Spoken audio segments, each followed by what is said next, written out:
My name is Spencer. I'm the CEO and co-founder of LightSource, which is a procurement technology business headquartered in San Francisco. Just by way of background, I spent most of my career at Tesla. I helped lead a program there called the Model 3, which was Tesla's first mass market car. Are there any people in the audience who drive a Tesla today? We got two. Are they good? Okay, they're awesome. That's great.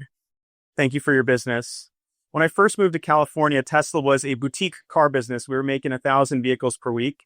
And I remember my friends and family telling me it was a huge career mistake to work in electric cars. They said it's a tech toy. It's an iPad with wheels on it. It will never be someone's main car. And fast forward, it was the most fun experience I never want to have again.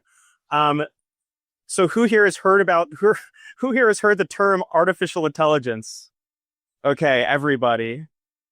Who here thinks that they know what that means? So we're going to start with a quick introduction to AI. Then we're going to talk about the difference between Agentic AI and Gen AI. These are terms that people have thrown around a lot recently. We're going to talk about some of the applications for AI, the future of direct materials, practical advice, and Q&A. The first thing I want to say, and this is kind of a big point I want to make, is that AI will not take your job, but somebody who knows how to use AI will. And so it's important to really educate ourselves as much as possible about what AI is capable of doing.